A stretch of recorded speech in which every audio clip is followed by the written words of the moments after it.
Right.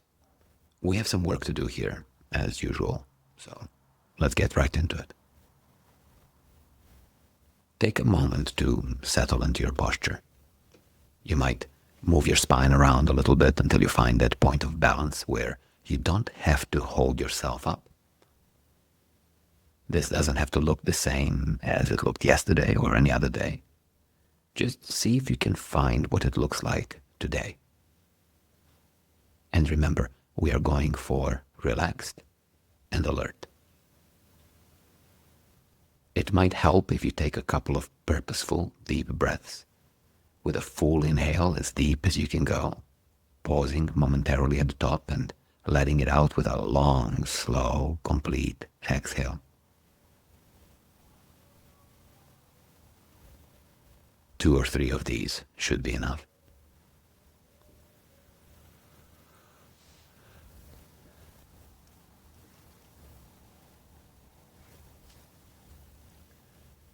In this practice, we're going to begin looking at our subjective internal experiences, what we might refer to as our experience of ourselves, as opposed to what we tend to think of as our experience of a non-self, which is, the world around us.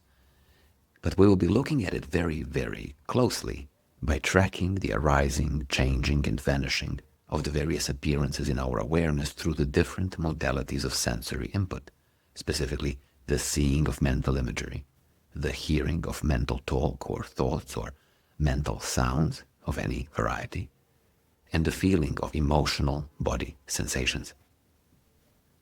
But before we start, you might take a couple of moments to tune up your attention. See if you can follow your breath, just as it is, from the moment it arises in your awareness, all the way through its cycle of inhale and exhale, until the very instant it vanishes into nothingness. And see if you can pick one aspect of your breath to focus on. The feeling of the air passing by the tip of your nose, the sound it makes as it passes through your throat, the sensations of the rising and falling of your abdomen. Focus on this. Your mind will wander. There will be thinking. You will become distracted by other sounds, other sensations.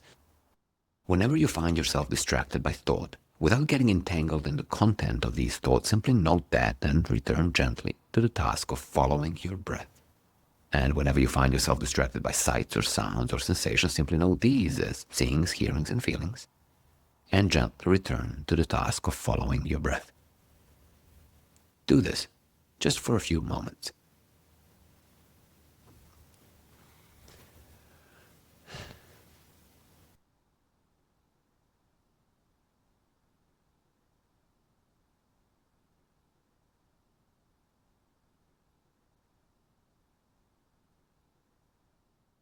You can work today with eyes open or closed.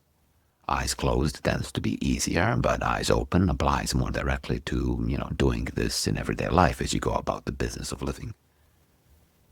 And let's begin by attending to the space of seeing, paying special attention to the arising, movement, and vanishing of mental imagery. It might help make this clearer if you bring to your mind's eye a mental image of, for example, an orange, or some other fruit or vegetable, or really whatever you want, but an orange will do. The resulting image might not be the best orange you've ever seen. It might not be particularly vivid or crisp or clear. Or it might be. There may be more than one orange there. It may be hazy, it may be the wrong color, it may be moving around and rather unstable. There may be other fruit there, maybe other people, other unrelated things. The emerging content doesn't really matter. What matters is that there are images there being seen, and this seeing is being known. For the next minute or so, keeping your attention on your space of internal seeing, whenever you notice that you are focusing on a mental image, or that your attention has moved onto a new mental image, you are going to note this, focus on that image for a moment, and label it as seeing before letting it go and moving on. And when you find yourself distracted by mental talk or sensations, which you will, simply return as gently as you can to attending to your space of seeing, and track the movement of your attention across mental images. Remember, we are not particularly interested in the actual content of mental imagery, but the experience of seeing itself. Here.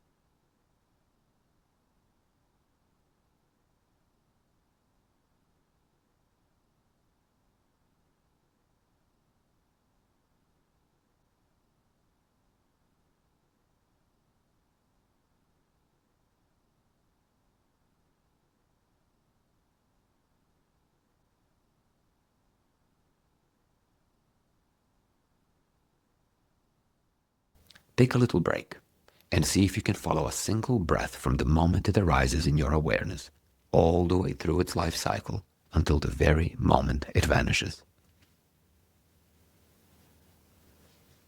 And when you are ready, attend to your space of hearing, keeping your attention inside your head, as it were, somewhere around or between your ears, so that you might catch the arising of any mental talk or thinking or mental sounds. And when such mental talk or thinking arises, simply note that, focus on it for a moment, and label it as hearing.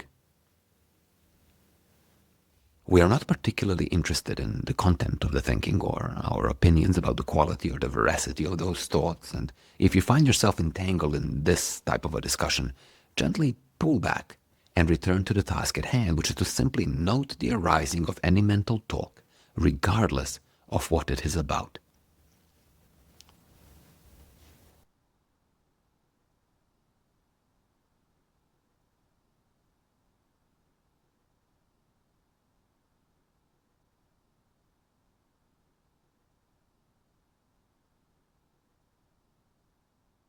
And yes, the thought, I am listening but not hearing anything, is indeed a thought that you have just heard.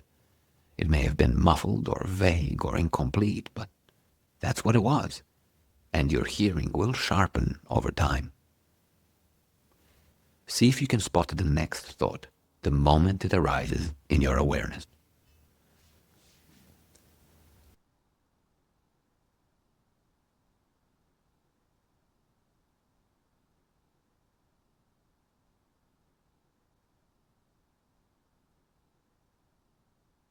Now, take a little break and reset. See if you can follow a single breath from the moment it arises in your awareness all the way through its life cycle, through to the point when it vanishes into nothing. And when you are ready, attend to your space of feeling, paying particular attention to emotional body sensations. At any given time, there may be a range of emotional experience of different intensity going on. There may be very intense emotions, mild emotional experience, very little or no emotional experience at all. All of this emotional experience will be carrying with it a physical body sensation. In fact, from the subjective point of view, emotions are made of a physical sensation intertwined with mental imagery and mental talk. It is these body sensations that we are attending to here.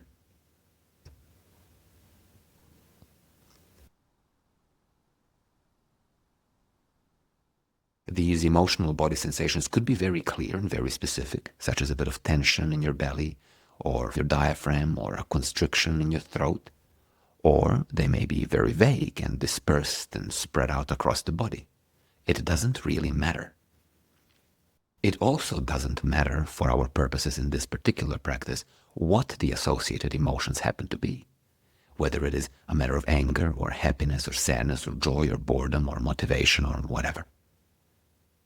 What matters is that there are body sensations going on that are different from external physical sensations such as an itch or the feeling of breeze against your face. Each time you notice an emotional body sensation or your attention moves onto a new one, note this Focus on that physical sensation for a moment and label it feeling.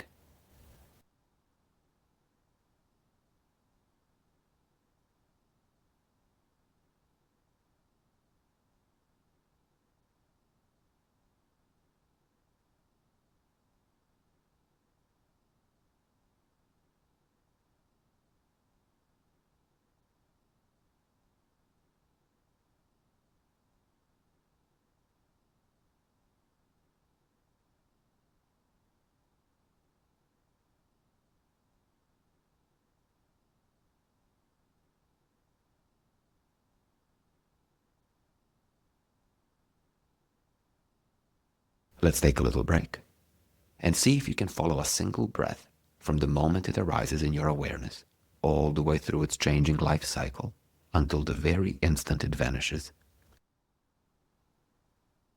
And when you are ready, bring these three spaces together and begin to attend to your subjective internal experience by tracking the movements of your attention across these different streams of sensory input, of mental images, mental talk, and emotional body sensations. And each time you notice that your attention has landed on mental imagery, note that, concentrate on that image, and label it seeing. Let it go and move on. Each time you notice that your attention has landed on a piece of mental talk or thinking, note that, concentrate on that thought until it becomes a clear sentence, if possible. Label it hearing. Let it go and move on. Without becoming intertwined with the actual content of the thinking and what it might mean for you and your life and so on. Each time you notice that your attention is preoccupied with a physical body sensation of the emotional type, note it. Concentrate on it until it becomes clear. Label it feeling, without getting distracted by trying to work out what the associated emotion is. Let it go and move on. Ideally, you're going to say your labels out loud. Of course, if you're in a place where that would just freak people out unnecessarily and be vastly uncomfortable, then clearly use your inside voice. But if you can, saying your labels out loud really helps. You're going to keep your tone steady and even rather than reactive. And you're going to keep a constant pace of noting and labeling. Find a pace that works for you. One noting and labeling every 3 or 5 or 6 seconds, or one noting and labeling per breath can work very well. Just make sure that your pace is not too fast so that you are getting overwhelmed by trying to capture and note and label everything. But you also don't want it to be too slow. You don't want to drift off and indulge in distractions. A steady, constant pace and a steady tone of noting, spoken labels out loud. I will give you an example of what that might sound like in my own experience, and then you can take over and try for yourself. Seeing, hearing, seeing, hearing, hearing,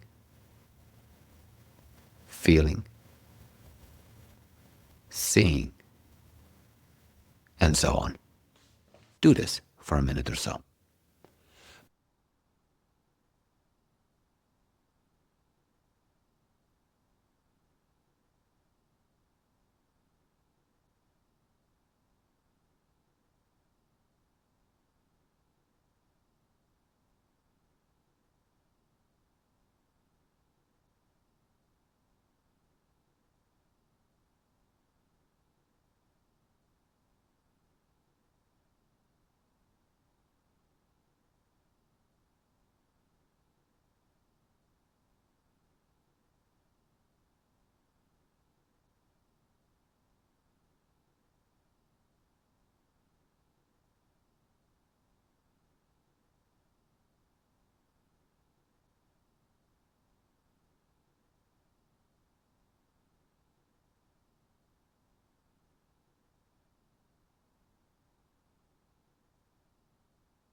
All of your internal subjective experience, or internal states, positive or negative, are made of some combination of seeing mental imagery, hearing mental talk, and feeling emotional body sensations. All of your feelings and emotions are made of some combination of mental imagery, mental talk, and emotional body sensations. Every memory you have ever had and ever will have is made of some combination of mental imagery, thoughts, and emotional body sensations. Every urge, every drive, every want, every goal, every desperation, every moment of motivation, all of your unconscious conditioning and trauma, they all show up as some combination of mental imagery, mental talk, and emotional body sensation. Keep going.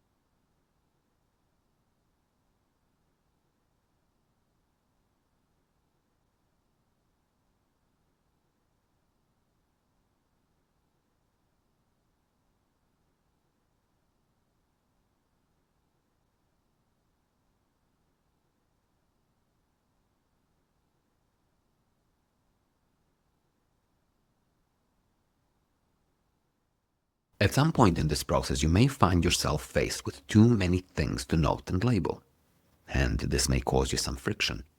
Too many seeings, too many hearings, too many feelings. This makes sense. After all, as long as you're aware and awake and you have the necessary faculties of seeing, hearing, and feeling, these spaces are going to be full of whatever there is being seen, heard, or felt.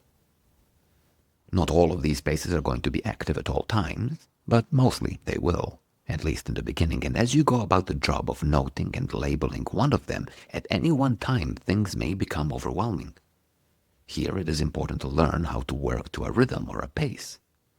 You can work out whatever pace works for you, but learning to work to a rhythm helps a great deal to reduce the feeling of overwhelm and the frantic attempts of trying to note and label everything.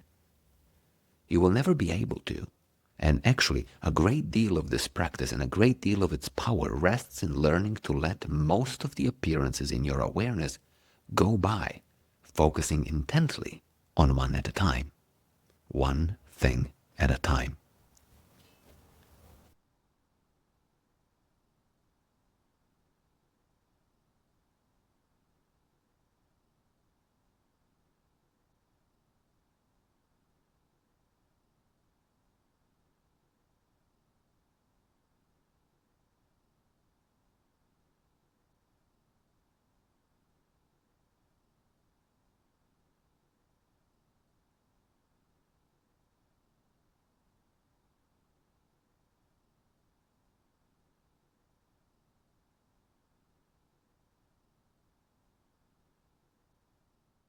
If you find yourself bored, or anxious, or frustrated, or uncomfortable, remember, this too is an experience made of some combination of seeing mental imagery, hearing mental talk, and feeling emotional body sensations.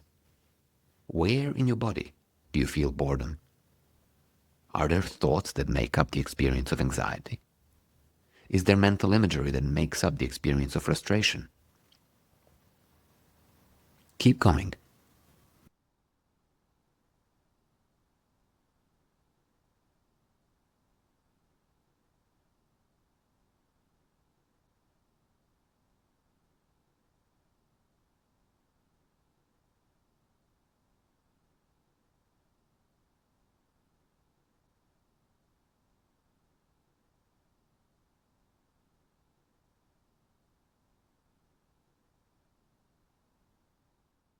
If at any point you find that there are 2 or 3 different domains active at the same time, simply choose one to note and label. It doesn't matter which, and it doesn't matter if the choice is spontaneous or somehow directed by you. Simply follow your attention as it moves freely across the 3 different modalities of sensory input: mental imagery, mental talk, and emotional body sensations. And if your mind wanders over to the sounds in the world around you, or sights if your eyes are open, simply notice this.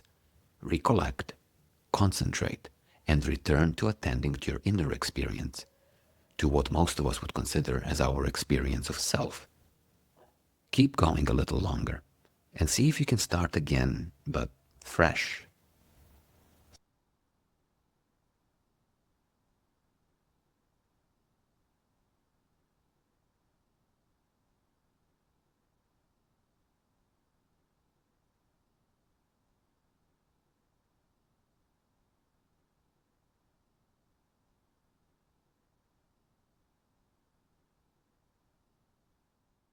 In doing this practice regularly and intently, we are learning to see our experience as it is and to experience it fully, without shortcuts or interference. Learning to see things as they are, perhaps especially the negative experiences, the pains and limiting beliefs and judgments and urges and triggered disturbances, is the first step towards learning to be uncomfortable skillfully.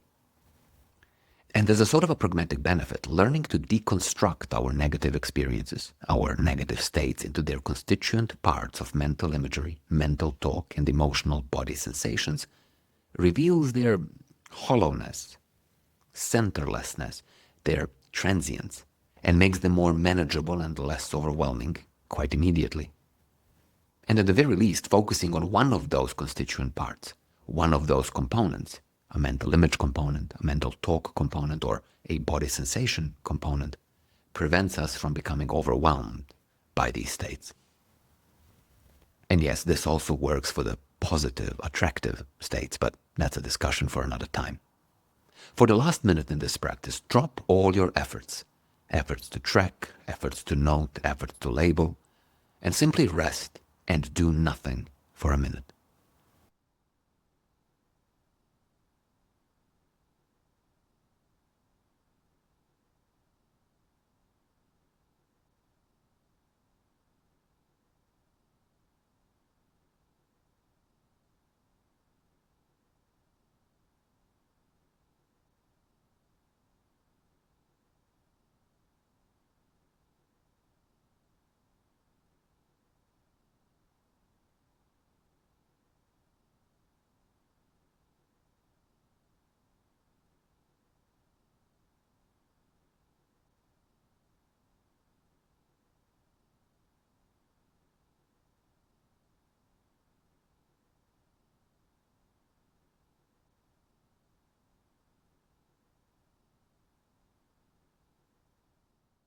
It may be a very good idea to do this practice a number of times.